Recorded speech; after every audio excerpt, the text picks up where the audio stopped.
breathing. It's so basic, but many of us seem to be doing it wrong. And chances are you are too. Soft breath in. Really relaxed, slow, gentle breath out. If you want to significantly improve anxiety, depression, migraines, congestion, snoring, change your jaw and face structure, Breathing is a very good way to counter stress. or just want to live longer, then you need to be breathing right. After today's episode, you'll have no excuse. International breathing expert Patrick McKeown. We need to show that there's a seriousness, a credibility, and a tremendous foundation and power in the breath, and we can do that with the information that we have.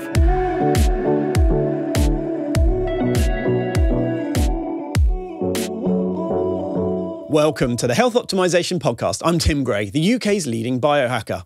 This podcast is all about gaining actionable advice from the world's top experts and sharing new breakthroughs in nature, biohacking, technology, and longevity research to help you live longer and happier.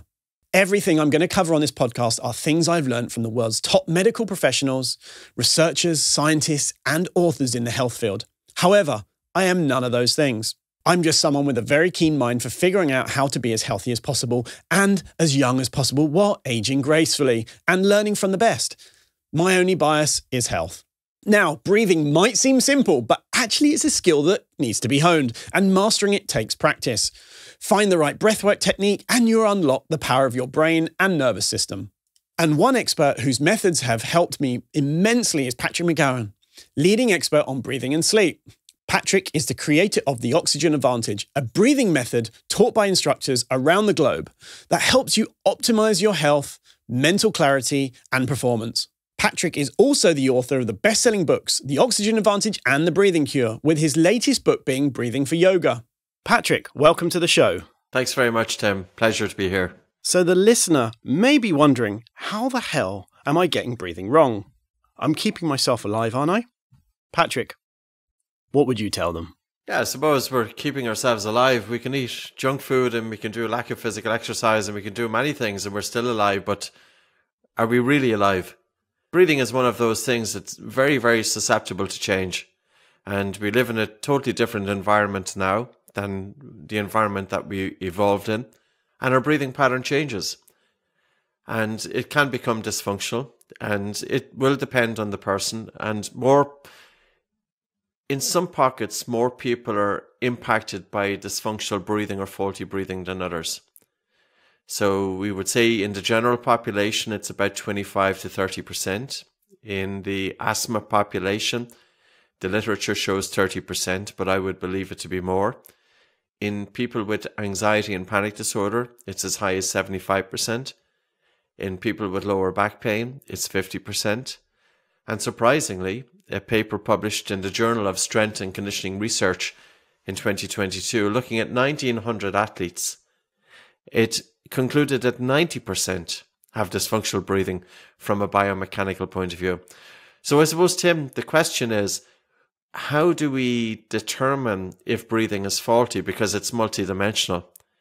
So it does delve in a little bit of a further explanation, because even defining what is functional breathing, there's a little bit more to it than that.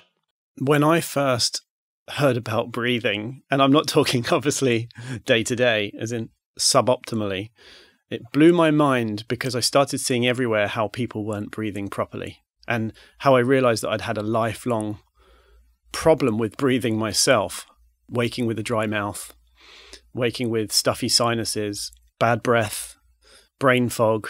And actually, when I first started opening the window, which obviously helped me significantly, and then we'll go into things such as nose breathing and mouth breathing, and the differences of how to optimize in a moment. But when you don't know, you don't see it. But when you see it and you know about it, you start seeing it everywhere and realize how it's actually, a huge problem everywhere. And with the stats you've just said now about athletes and asthma and back pain and all these things, it's absolutely crazy how one of the most simple or automatic things that we can have in our lives can be so dysfunctional, I guess, or unoptimized. It's bonkers, isn't it? Yeah, it's true. And I think the word simply used probably has held it back. And I think it's also with how breathing has been espoused over the last number of decades has held it back. It hasn't been communicated to an audience in a way that it made the audience curious and wanting to know more about it. the surface has been scratched, but it's a lot deeper than that. And it's really understanding that we have at our disposal tools to be able to regulate states. We can improve blood flow to the brain. We can improve our blood circulation throughout the body. We can influence our oxygen delivery, and it's not done in a way that many people think we should be doing it. We can help to protect the upper airways. We can help open up the lower airways. We can improve our sleep quality. We can bring down our heart rate. We can access flow states by changing breathing patterns. We can improve our cognition. We can improve the functions of the human being that are absolutely vitally important. And they pertain to every walk of life. And to be honest with you, it should be taught in schools. You know, we are in an education system. We're taught various subjects, but we're not taught how to deal with stress. We're not taught how to concentrate. We're not taught how to hold our attention. And yet, dealing with stress, improving our resilience, improving concentration, attention span are tools that we need for the rest of our life. You're going to talk us through some of the methods to improve our breathing in this episode, but how easy is it to actually make some of these changes? I think it's very easy. Bring it into your way of life. There's nothing, this isn't a technique. Like, we use 26 different exercises, but I've been long enough working with people to understand that people have no time. And there's so much pressures on them to live a perfect life and live this life and that life. You know, I have to be realistic about it. I'll give you an example. I'm currently working with a musician, well-known musician, but has chronic fatigue for about 30 years or so. And on one particular day, about 2 weeks ago, I had a session with him, and he said, I didn't really put in that much practice that day. And I said, okay, what's your day like? And he says, well, I'm kind of resting. I said, excellent. You're resting throughout the day. I want you to continuously tell your brain that your body is safe. Because if we have chronic conditions such as chronic fatigue or any condition, we need, and we can with breathing, we can change our breathing patterns to tell our brain that the body is safe. And with that, then we're setting up the right foundation for the body to heal itself. Now, in his instance, I didn't want to make breathing a chore. He's already resting. I said, excellent, you're resting. Whenever you're resting, I want you to bring some attention onto your breathing and take a soft breath in through the nose and a really relaxed and a slow and a gentle breath out. And as you're breathing in through the nose, you shouldn't hear it. It should be silent. And even to slow down the speed of the air coming into your nose. And by having that really relaxed and slow, gentle breath out relative to how you feel. I'm not going to time it for him because his breathing wasn't ideal. I don't want to give him in for 4, out for 6, or in for 3 and out for 5, because that's not tailoring it according to him. I'm asking him to slow down his breathing relative to how he breathes. And we know that by slowing down the speed of the exhalation, we stimulate the vagus nerve, we gently increase carbon dioxide in the blood, we slow down the heart rate, but also it's the bottom-up communication, but the top-down communication, because there is a structure in the brain which is spying on our breathing. And there's just one example. Now, this morning, I spoke with a person and he does a 5K run with his mouth closed. There's a breathing exercise. That's totally accessible. He's breathing through the nose during physical exercise. What are the benefits there? Harnessing nasal nitric oxide, dilating the airways, improving gas exchange from the lungs into the blood, better recruitment of the diaphragm to help improve respiratory muscle strength.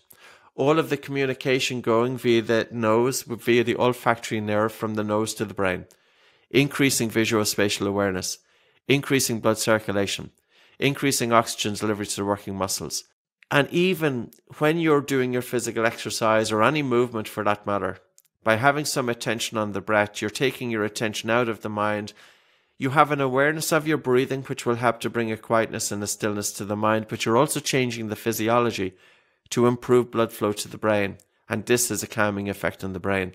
The brain, by controlling breathing, regulates its own excitability. Well, actually, this is a brilliant, I love this. It was one of the points that resonated with me when I first heard about the oxygen advantage, actually. My background with psychology of nearly 23 years now, and one of the exercises I learned very early days was to put a pencil in your mouth to trick your body into thinking you're smiling, which then makes you feel happier. So you're using your body to trick your brain, and or should I say your nervous system. And then you can then use your brain to get your body to feel better as well. And so it works both ways. And yet we always think our brain controls our body, not that our body controls our brain. So it's so circular, but profound when you get it, I think. So it's really lovely that you explained it in this way, because this is now my belief solidly. I think the safety and the word safe is really, really important, Tim, because breathing we can upregulate. We can stress body and mind, and we can cause positive adaptations, which are very, very important. But for some people, it's not about upregulation. We need to be able to learn to downregulate. We need to be able to tell the brain that the body is safe. And I think that applies, especially in the civilization that we are living in today. And often that's overlooked because there's no spectacle. Like, I'll give you an example. I was in a high-pressured situation about 6 months ago. I was interviewed for 1.5 hours by 5 individuals with 7 cameras in tow. And I was left in a room first for 5 hours before being interviewed in anticipation. And then I was brought into the room, but they left me outside the door for 7 minutes in a round. 7 minutes is not a long time, but it is when you're going in to confront a situation like this. I could feel my heart rate increasing. And even though I'm fairly skilled with breathing, my heart rate was increasing as I stood outside the door. And the production assistant said, "Take a deep breath." And I turned around to him and said, "I'm not taking any deep breaths." I just stood there. I took a soft breath in through my nose and a really relaxed and a slow and a gentle breath out. And I just kept on doing that. Soft breath in, really relaxed, slow, gentle breath out. The simplest thing in the world. I was able to bring down my heart rate. I was able to put my critical mind aside, the thinking mind aside. I was able to access that state of mind. And I felt going into that room, I was ready to go through a brick wall. Now, 30 years ago, I would never have done that. I would have absolutely buckled under pressure. And that's so simple. And you know, there's another thing as well. Like, see, I think breathing, we're all individuals when it comes to the breath, and we all have our history as well. And say somebody with panic disorder and anxiety, every time that they've had a history of panic disorder and anxiety or hyperventilation, their breathing was impacted. And they have a personal connection to their breathing. And when we then employ breathing exercises to help that person, we have to be considerate of that. Because if I give them a breathing exercise that may be a little bit too strong, I can tip them into a fight or flight response, which I've done many times, by the way. So there's tools that we can give breathing exercises without the person even having to be conscious of their breathing. Because some people can get nervous or anxious when they focus on the breath, because of course the breath was the very thing that was affected in their history. But we can do small breath holds. We can do walking with breath holds. We can go for a walk with the mouth closed. We can hum. There's so many things that we can do. Even breathing in and out through the nose helps to induce relaxation. So that's again the beauty of it. You know, if there's agitation of the mind, yes, bring our attention onto the breath. But even if you feel you can't bring your attention onto your breathing, you can still do breathing exercises. It's like atomic habits. It's like work with what you have and make it automated and do interrupts. And in fact, I did your breathwork training with some of your practitioners in Scotland about 6 weeks ago, which was fantastic. And they run you through all the different exercises that you outline, and, you know, walking up a hill, holding your breath and then keeping your mouth closed and just doing nose breathing and exercising with your mouth closed and through your nose and things, which was fantastic to see how you can incorporate these things. And one thing that I learned from it, that obviously I'd read the books and I've done lots of practice and things with your work for quite some time, but it's actually really interesting to see how it's so agnostic to you and your life, you personally and as an individual. And it's like, actually, this one doesn't resonate with me. I don't feel quite so good when doing it. Perhaps I should explore this one and see if it works. This one seems very easy to me. So obviously something in my breathwork pattern is making that easy. So therefore, maybe it's one that I've already got down. So it's actually really nice to have done that breathwork training and be guided through it, especially in such a nice setting.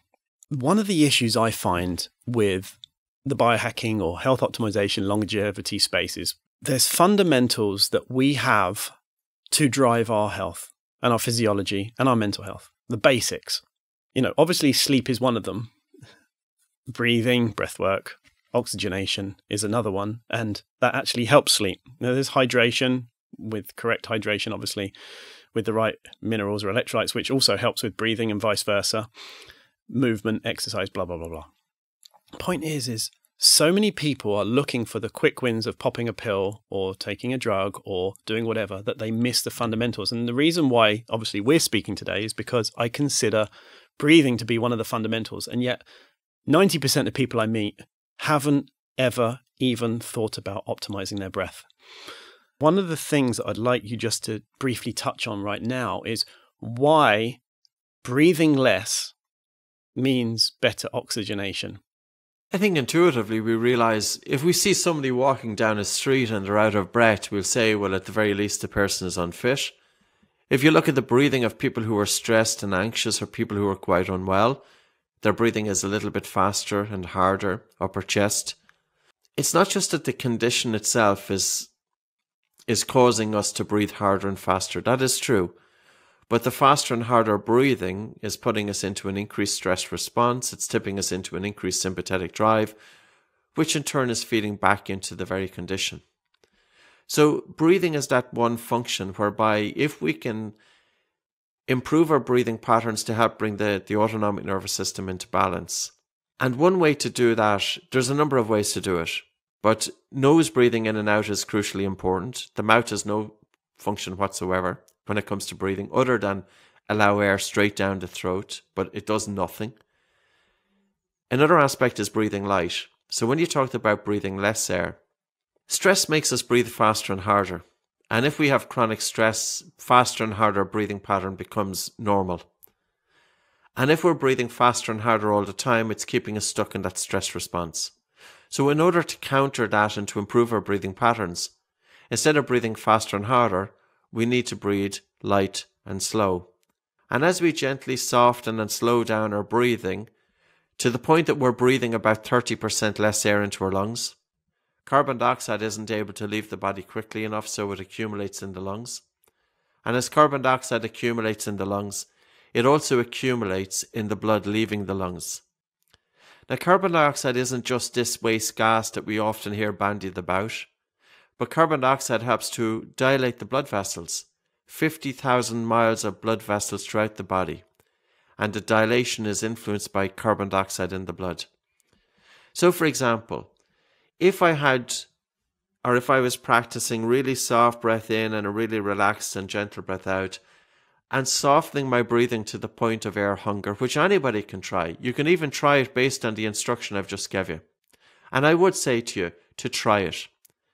As you practice that exercise, practice it for about 2 to 3 minutes, and your goal is to achieve a tolerable air hunger or a sensation of breathlessness akin to as if you're going for maybe a moderate walk. As you practice that exercise, pay attention to how you feel. Pay attention to the saliva in the mouth. Pay attention to whether you feel drowsy or more alert. When you practice that exercise, the increased carbon dioxide in the blood helps to stimulate the vagus nerve, which in turn causes a slowing of the heart rate, and physiologically, it will activate the digest response.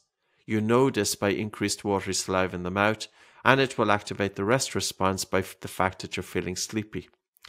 Now, here's an example where less is more. And it's by practicing breathing a little bit less air at different times throughout the day that you have to counter the chronic stresses which is causing you to breathe too much air. I'm not saying that everybody with dysfunctional breathing has got chronic hyperventilation, but chronic hyperventilation is the most common form within dysfunctional breathing or breathing pattern disorders. Now, there's other ways to help bring the autonomic nervous system into balance, and that would be slow breathing. That would be low breathing. But when we think about people with dysfunctional breathing, very often they are breathing with a little bit too much movement from the upper chest. In other words, they're breathing high instead of having optimal recruitment of the diaphragm. Why do you breathe with the upper chest more?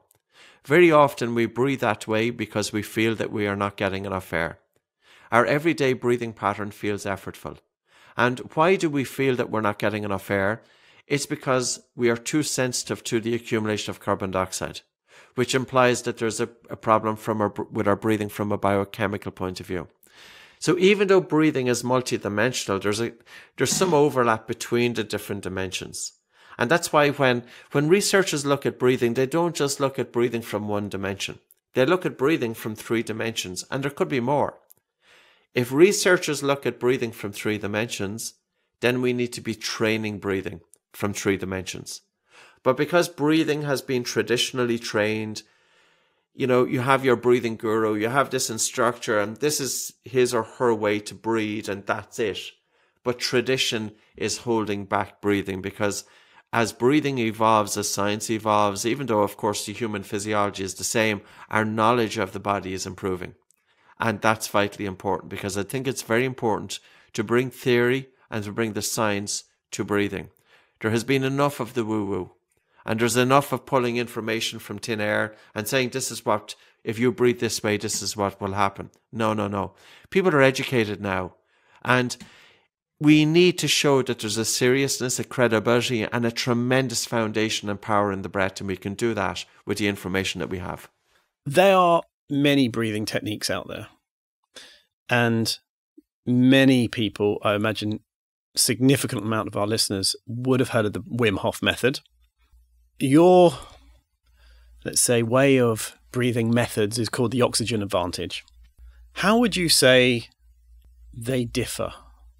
Because while I appreciate Wim's work with cold and breath, it never really resonated with me on the practice. I always felt like I was hyperventilating and looking for tingling lips, for instance, which, is supposedly a good sign. While it helped me feel good in the short term, I didn't feel like it was actually doing much for me other than, actually, no offense to Wim, a little bit of theatre, actually. Whereas I feel with oxygen advantage, and this is just my personal opinion, oxygen advantage, I feel like it's far more functional, far more integrated throughout the day. I feel like things like my snoring, my being able to exercise with my mouth taped shut became much easier. But how would you define the difference between the two for the listeners? I think with any breathing technique, and probably with any other technique, look at the personality of the founder. Because the personality of the founder will always come into the technique. And Wim has done tremendous work in terms of his ability to do major feats. He is an extreme athlete. And his breathing technique resonates that. So if you look at the Wim Hof method, it involves hyperventilation, taking full big breaths. And according to his words, any hole will do, breathing whether it's through the nose or through the mouth. And that hyperventilation is a stressor. You're getting rid of a lot of carbon dioxide from the blood through the lungs. This is driving up blood pH, and in Cox's paper, it was 7.75.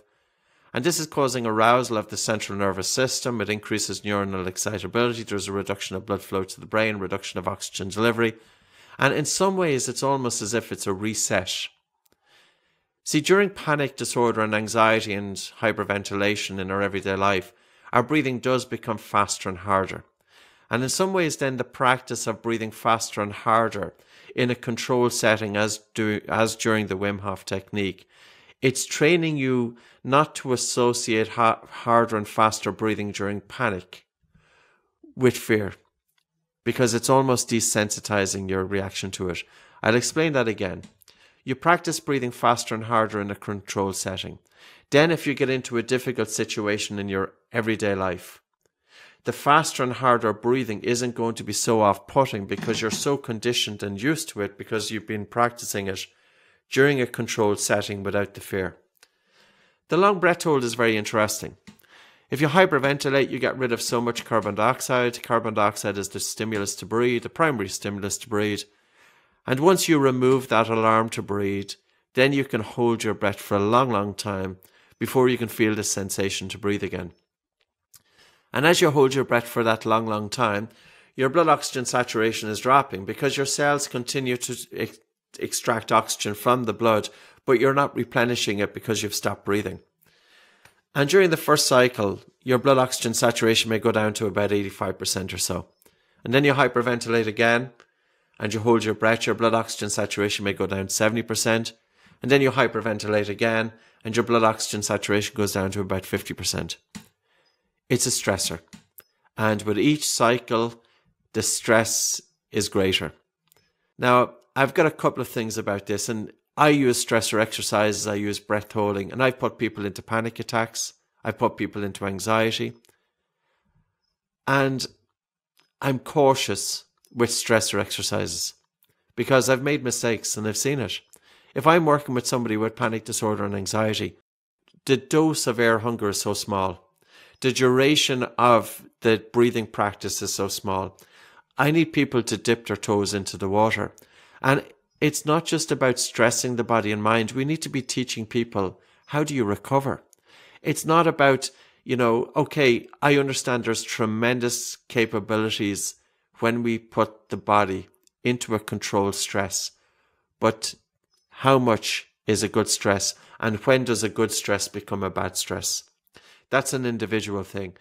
And I would say to anybody listening, if you're going into breathing techniques, regardless of whatever breathing technique that you do, if you are going to stress the body and mind, and there's two main ways to do it. One is to hyperventilate, and the other is to do a long breath hold.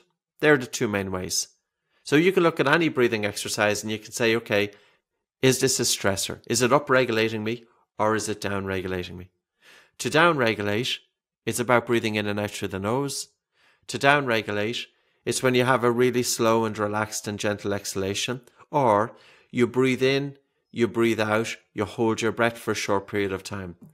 Down-regulate is when you slow down your breathing. Down-regulate is when you breathe light. Down-regulate is when you breathe low. What about breathing for longevity? Now, I mean, it seems pretty obvious because if we go without breathing for X amount of minutes, we're pretty much gone. But in terms of the compound effect of breathing properly over a period of time, what are your thoughts about it improving longevity? I think breathing is a very good way to counter stress. And obviously that stress makes people sick and stress contributes to inflammation. By changing breathing patterns and understanding that we have a tool at our disposal to help stimulate the vagus nerve. And by stimulating the vagus nerve, it's been found to block pro-inflammatory cytokines. So these are the chemical messengers to trigger inflammation. And this was discovered back in 1998 by a neuroscientist called Kevin Tracy.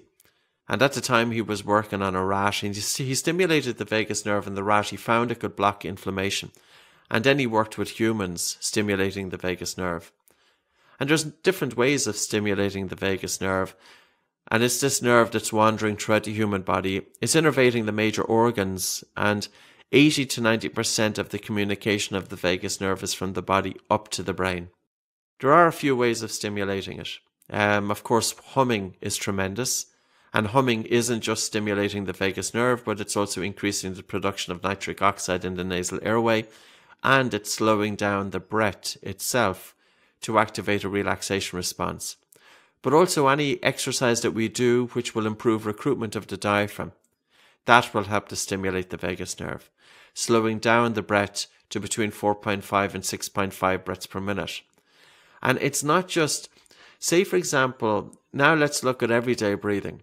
If we practice breathing exercises, and by doing so, by bringing balance to the autonomic nervous system, and there's two different routes there. One is stimulating the vagus nerve and improving vagal tone, but the other is improving the sensitivity of the baroreflex. So these are the pressure receptors in the major blood vessels. If we can improve the sensitivity of the baroreflex, this in turn modifies the chemosensitivity to carbon dioxide. And when we have an improved tolerance of carbon dioxide or a reduced sensitivity to carbon dioxide, our breathing is naturally lighter and slower.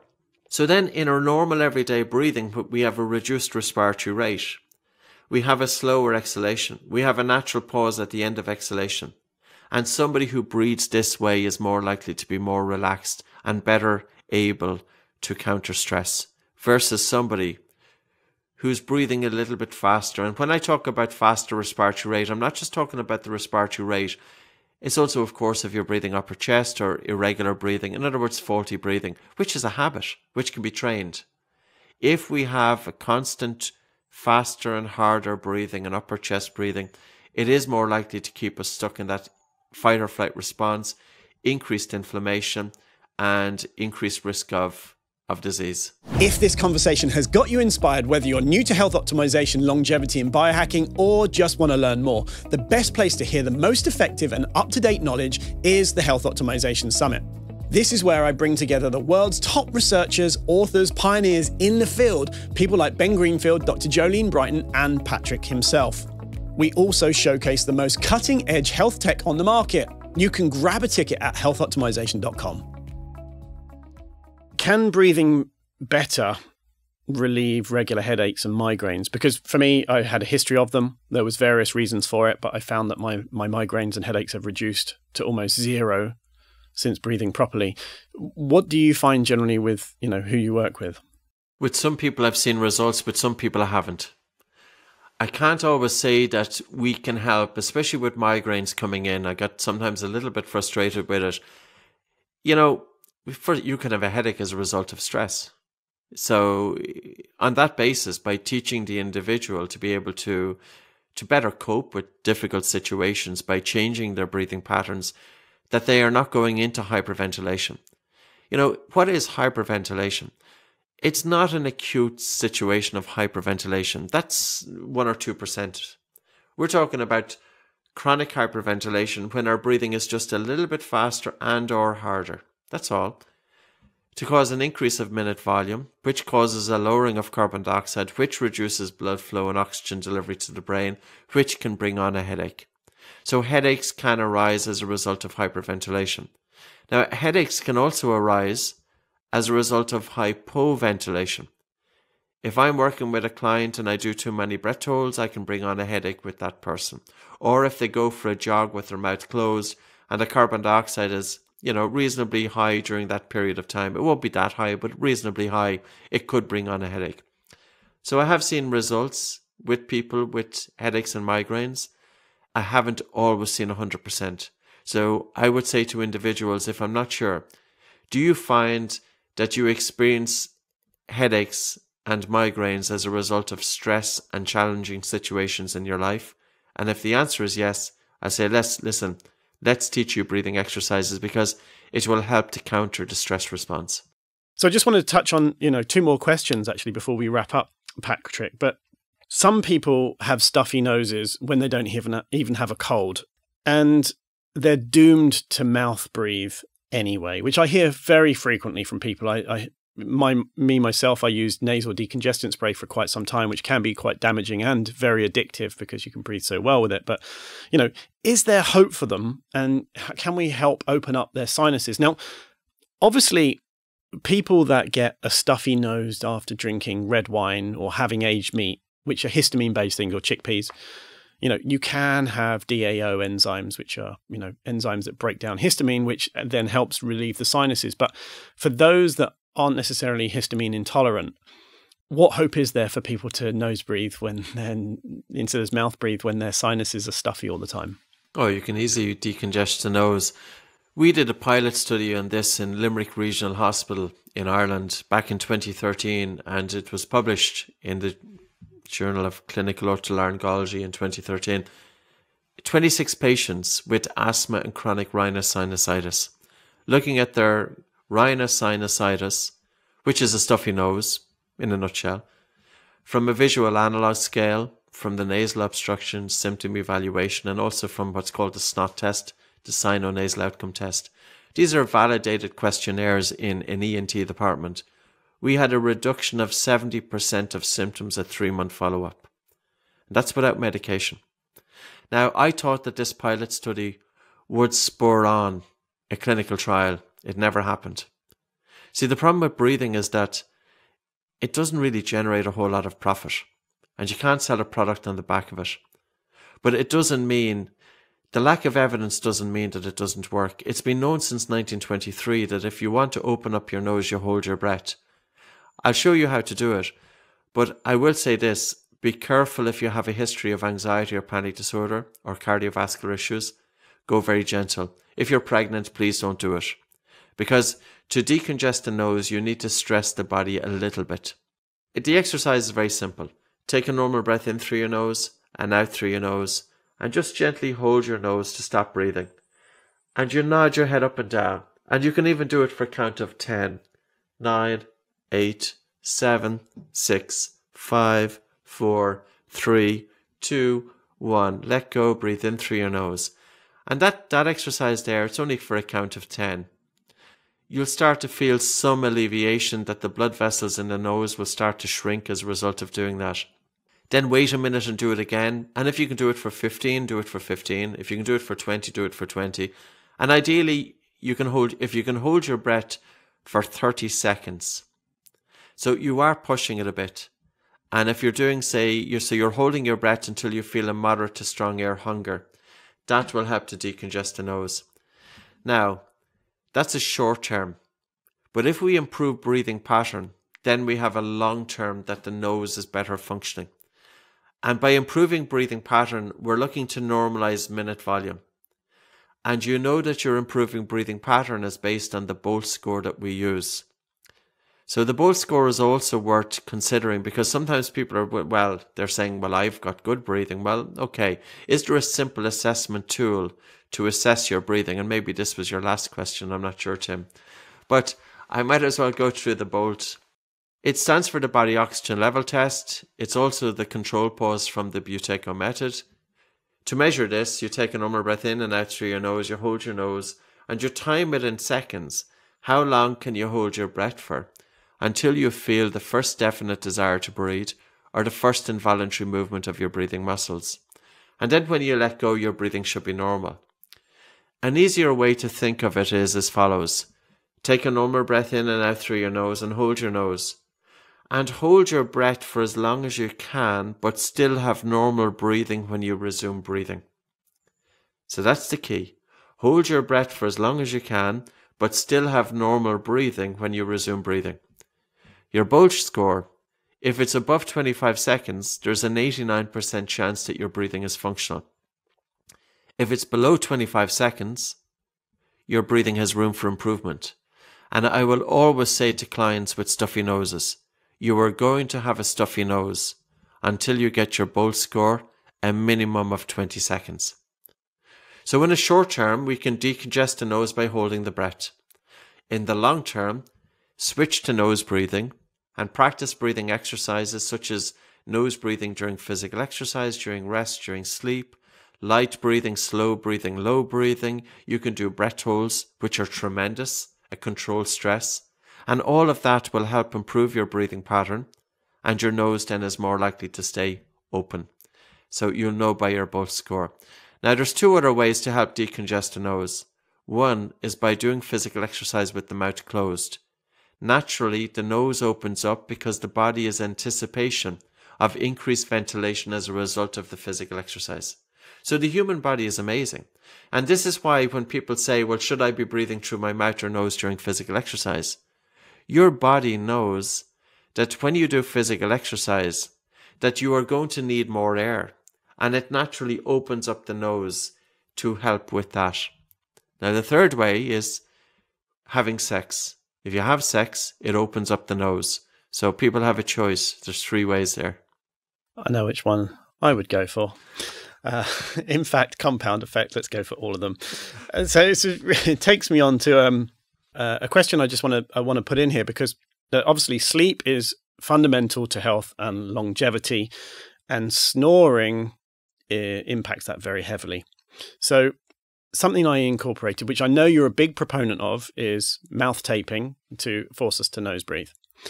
Now, some people say it's scary, and I've got to be honest, for the first few nights that I did it, I woke up in the middle of the night and ripped the tape off because I felt like I wasn't safe, but it forced me into nose breathing. Can you tell us a little bit about mouth taping and, the impact it has on sleep and snoring? If you wake up with a dry mouth in the morning, you're more likely to wake up feeling unrefreshed. You spend more time in light sleep and less time in deep sleep. We're more prone to snoring, more prone to obstructive sleep apnea. I wrote a scientific paper on this with 2 ear, nose and throat doctors, looking at how our everyday breathing influences our breathing during sleep. If our everyday breathing is faulty, our breathing during sleep is not automatically going to correct itself. It too will be faulty. And when we think about snoring through the mouth, and it goes like this. Once we get the mouth closed, mouth snoring stops. And taping of the mouth is absolutely one way to do it. There's a number of different options. We have our own tape, which is called myotape, which surrounds the lips to bring the lips together but doesn't cover the lips. And this is very important for a number of people. One is for people with severe sleep apnea and moderate. There was a study that was conducted in 2022, and they found that when people with sleep apnea taped their mouth right across their lips, 2/3 of them, their sleep apnea improved, but 1/3, their sleep apnea got worse. And the reason being is because when their mouth was taped, they weren't allowed to mouth puff. The air couldn't leave the body quickly enough, and as a result then it increased the severity of their sleep problems. So what I would say, if you're choosing a tape, well, number one is if you wake up with a dry mouth in the morning, I would absolutely say to you, look into getting your mouth closed during sleep, because in terms of recovery and rest and lymphatic drainage and just feeling better the next day, and also mental health, if we don't have good sleep, we have nothing, because we feel lousy, we're going to be irritable, we're not going to function, we're not productive. I know you can get used to feeling a little bit under par, but when you start breathing in and out through your nose during sleep, you'll notice a difference. The second thing is nasal snoring, and it goes like this. And this is where there's turbulence inside in the nose and where the nose is meeting the back of the throat in the nasopharynx. When we develop an easier breathing pattern of softer breath in and a relaxed and slow, gentler breath out, that in turn will reduce turbulence in the nose. However, it may not be always possible to eliminate nasal snoring. Some of us have a deviated septum. Some of us have a compromised nasal airway. So the turbulence that's experienced in the nasal airway, it's not just about the nasal airway, but it's also about the flow of breathing. Yes, we can improve the flow of breathing. We can help the nose to work better. But if there's a deviated septum, which is a mechanical obstruction, that in turn is going to generate turbulence. However, the same study that I spoke about, which I can send them on to you, Tim, by mouth taping, it reduced the snoring index by 47%. It's still considerable. And if that individual, now these individuals were just taping, and with mild obstructive sleep apnea, the sleep apnea severity, the apnea-hypopnea index, reduces by 33%, just with taping them out. Now I know doctors come out, once they've seen the paper that showed that people with severe sleep apnea, mouth taping caused 1/3 to get worse, and of course sleep doctors were saying it's dangerous. Listen, they don't talk about the 2/3 of people who got benefit. They don't talk about the millions of people and children who are mouth breathing and how that's impacting their sleep from a negative perspective. They're first sometimes to criticize a negative, but they don't look at the positives. It's well known for hundreds of years that human beings, we should be breathing in and out through our nose during sleep. You know, there was a book written back in the 1870s. You'll find it online. It's called Shut Your Mouth and Save Your Life. It was an American painter called George Catlin. He thought that the American Indian traditions were dying out, so he went and lived amongst them. And he noticed that whenever the young Native American baby had the mouth open, the Indian mother would go over and press their lips together. So nasal breathing is natural and mouth breathing is not natural. But I would say that if you are taping, yes, there are a number of different tapes out there. If you do have severe sleep apnea or even moderate to severe sleep apnea, don't cover the lips because it could worsen your AHI. And that's where a tape surrounding the mouth to bring the lips together is better. Your children, don't cover the lips either. It's not ideal. And you might say, well, if listeners have children and their child is mouth breathing, we've put all of the exercises for kids out there for free. We've actually put all of the exercises for adults out for free. I developed an app last year and I put $150,000. We self-funded it. So we paid for it all ourselves and we put everything in the app for free. Everything. There's no subscription. There's no nothing. So you've got 100 different sequences of videos. Now people might ask, why did we do that? I don't know. I felt it was the right thing to do. Everybody was saying that, it wasn't the right thing to do. Intuitively, I felt it was the right thing to do because we still haven't we haven't got the mainstream. We haven't reached that tipping point in terms of breathing. But if more and more people were to start realizing it, yes, of course it's in the biohacking community, but the biohacking community is streets ahead. We need to get it into mainstream society. I agree completely. It's interesting you say just about it helped 2/3 of people and didn't help 1/3 of people, even though those 1/3 of people can actually be helped by adjusting the protocol individualization. But if there was a drug or a supplement that could improve for 2/3 of people, they would say that is a massive win. And, when in pharmaceutical studies, double-blind studies and things, they look for small percentages and they say, yes, that was a success, because they want to sell the drug. They want to show. But when it's 2/3, they then talk about the negative. I would say make it make sense. But, when you're talking about something that's free and easily accessible versus something that's patentable and monetizable, is a big difference. Can I step in there, Tim? Because that's a really interesting point you have. Okay. I'm not going to be critical here of the medical profession, but what I would like to say is I just like to relay some facts about the current treatment of sleep in children. Tonsillectomy and adenoidectomy has been the gold standard of treatment for children with sleep disorder breathing for the last 50 years. The efficacy of it was first tested and published in 2010 in the American Journal of Respiratory and Critical Care Medicine. They looked at 578 children. Only 27% of children had their sleep apnea cured post-tonsillectomy and adenoidectomy. 73% of children continued to have sleep apnea even though they had their adenoids and tonsils removed. Okay, my first point is the enlarged adenoids and tonsils are of course one factor, but there are other factors such as inflammation and mouth breathing that are feeding into sleep apnea in children. And the problem with sleep apnea in children, according to a British study of 11,000 kids published in Pediatrics Journal in 2012, if a child has sleep disorder breathing at age 5 and untreated, they have a 40% increased risk of special education needs by age 8. 40% increased risk. Because the brain is developing during deep sleep and during the formative years of childhood. That's when our brain is developing. But if the child is getting sleep fragmentation or disrupted sleep or light sleep, it impacts brain development. Now that's a serious thing. Let's look at the adult industry. The main and gold standard of treatment for sleep apnea in adults is continuous positive airway pressure. This was a device developed by an Australian doctor called Dr. Colin O'Sullivan. He got the idea from a vacuum cleaner. A vacuum cleaner sucks air, the CPAP pushes air. It pushes air down your nose or into your mouth, and it helps to splint open the airways. The efficacy of it is 50%. So 50% of patients who are prescribed a CPAP machine continue it 12 months later. So now we have 50% of the adult sleep apnea population, and they've nowhere to turn to. And I wrote a paper that was peer-reviewed with 2 ear, nose and throat doctors, and we supported it with 170 different papers.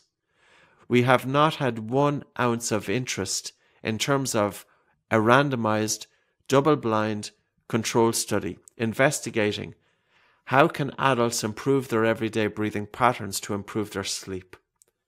So, sometimes frustration sets in with me, and that's why I think a conversation needs to be had with breathing. Okay, so I think this is a good point to come on to our last and closing question, Patrick. So for the person listening to the podcast right now, what are the foundations of Oxygen Advantage that they can start putting into practice straight away? Well, first and foremost is do your best to breathe in and out through your nose during rest and also during physical exercise and sleep. Of course, there's a time during physical exercise at which the intensity of the air hunger might be a little bit too much. You switch then to mouth breathing. It would even be better if you slow down, to be honest with you, because the thing about if you do your physical exercise or your yoga with your mouth closed, breathing in and out through the nose, while initially the air hunger is a little bit stronger, the air hunger diminishes over time because the more you breathe through your nose during physical exercise, your body adapts to being more efficient and not needing as much air. So you're training your body then to do more with less, and that's important. I would also ask people to tune in on your breathing patterns and just check in, is there any time that your breathing is faster in upper chest or if it feels uncomfortable. And start just bringing some attention out of your mind and onto your breath. And this isn't just about awareness of the breath, But even a simple instruction. Take a very soft, gentle breath in relative to how you feel you breathe, and a relaxed and a slow and a gentle breath out. And under-breathe to the point of air hunger. And as you're doing that for 2 to 3 minutes, okay, if you feel a little bit stressed, take a rest. But the objective is to feel comfortable. As you do that, pay attention to the saliva in the mouth and pay attention to your state of mind. Because as you do that breathe light exercise, carbon dioxide in the blood will increase by about 2 to 3 millimeters of mercury. And for every 1 millimeter increase of mercury pressure of CO2, it increases blood flow to the brain by between 3 and 4%. So as you're breathing light and you're feeling a little bit of air hunger, you might feel that your oxygen is being deprived. But I'm going to say no. Carbon dioxide is the driver to breathe. And by breathing light, you're increasing carbon dioxide in your lungs and blood. And as carbon dioxide increases in your blood, it improves blood flow to the brain. So even during that exercise, you can increase blood flow to the brain by 10%. Now we think about the brain. The brain consumes 20% of our oxygen. 20% goes to the brain. So here we have an organ that requires blood flow and oxygen. And we can enhance that. If you feel stressed, just as I spoke about going into that presentation with 5 individuals and a couple of them are contrary enough, so, you're a little bit apprehensive about it, or you're going into a job interview, and any time that you feel your heart rate is increasing, do your best not to hyperventilate. Because when we breathe harder and faster, the brain is going to tell us, well, the body is under threat and the brain wants you to get away from the situation. You don't want to go into your job interview in a state of fight or flight because it'll come across in your voice. The right words won't come out. And also, the people who are doing the job interview with you, they will sense that you're uncomfortable. And if you're uncomfortable during the job interview, they're going to feel that you're going to be uncomfortable during that job if they were to give it to you. Don't let your breathing let you down. But also pay attention to other people's breathing, because by paying attention to their breathing, you will also sense when they are uncomfortable. So instead of having that faster and harder breathing pattern going into any situation, or even if your laptop doesn't start on time and you're starting to feel a little bit of frustration, this is a perfect time. The simple and small challenges that we face every day. Bring your attention onto the breath and have a really slow, relaxed and gentle breath out. Nobody sees anything. There's no spectacle. But your body is telling the brain that you're safe. I suppose even to start off with that, Tim, the awareness of the breath and the realization that we have something inside of us that is an internal strength, that regardless of what's happening on the outside, that we can help to self-regulate. Now, that also, there's a comfort in knowing that, because there's something very important in life when we do put ourselves into challenging situations. Not too much of a challenge that it scares the life out of us, but just a little, because we learn something about ourselves, we develop confidence, and there's something very rewarding. But knowing that you have a tool to prepare you mentally and physically before going into that situation, that comfort alone will improve your performance during the situation. I agree completely. So thank you very much for coming on, Patrick. It's been great to catch up with you again. Appreciate we usually only see each other for a few minutes at a conference when people are everywhere. So it's been really nice to discuss with you in a little bit more detail than we would do normally. So thank you very much for coming on today. I really appreciate it. An absolute pleasure. Thanks very much, Tim, for having me.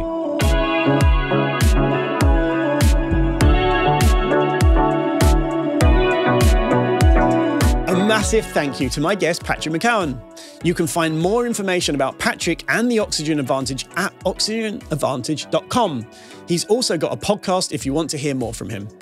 You've been listening to the Health Optimization Podcast. I'm Tim Gray. Comment and leave the video a thumbs up if you enjoyed it, and subscribe to my channel if you'd like to see more. You can also find the podcast on Spotify, Apple Podcasts, and all the usual places. Check out the description for extra information and links. See you next time, and remember, spread the health.